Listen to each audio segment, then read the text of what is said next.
ইসলাম সম্পর্কে আমাদের অভিজ্ঞতা হলো ঠিক অন্ধ ব্যক্তির মতন। অন্ধ লোকদের শহরে একবার এক হাতি এসে পড়েছিল। হাতি দেখতে অন্ধের দল সব হাজির হলো, কিন্তু চোখ নাই, হাতি দেখবে কি দিয়ে?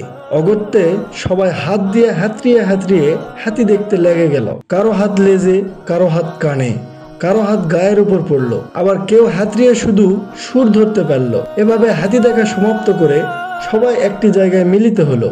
হাতি দেখতে কেমন ছিল দেখতে বলা বলি করতে লাগলো। কেউ বলল হাতি দেখতে একটা মোটা সাপের মতো। এই লোকটির হাত সুরের উপর পড়েছিল, আর যার হাত কানের উপর পড়েছিল সে বলল কখনো না, তুমি ভুল দেখেছ, হাতি দেখতে ঠিক একটা কুলার মতো।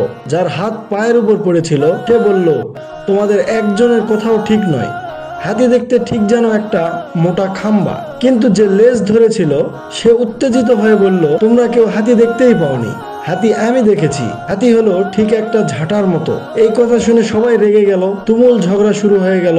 এ বলে আমারটা ঠিক, ও বলে আমারটা ঠিক। কিন্তু কার কথা ঠিক যদি চিন্তা করে দেখা যায় তবে সবাই সত্যবাদী, কারণ হাতড়ানোর ফলে ওরা যা জানতে পেরেছিল তাই বলেছিল।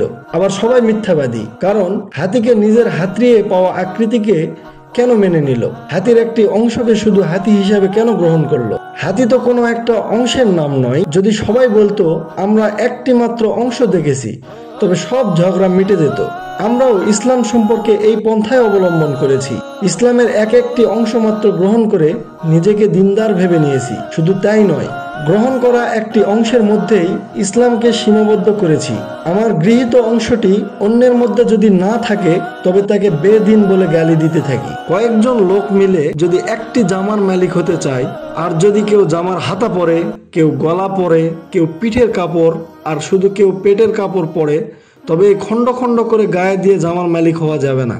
কারণ জামা বলা হয় এসব কিছুর মিলিত সমষ্টিকে। যে ব্যক্তি এসবের সমষ্টি একত্রে গায়ে দিয়েছে তাকেই বলা যাবে জামার মালিক। এভাবে ইসলামী তাকেই বলা যাবে যার মধ্যে ইসলামের সকল অংশই একত্রে মিলিত হয়েছে। আল্লাহ আমাদেরকে সঠিকটা বোঝার তৌফিক দান করুক। সকলে বলি আমিন। ভিডিওগুলো ভালো লাগলে অবশ্যই লাইক করবেন, কমেন্ট করবেন, আর অবশ্যই সাবস্ক্রাইব করবেন। আসসালামু আলাইকুম।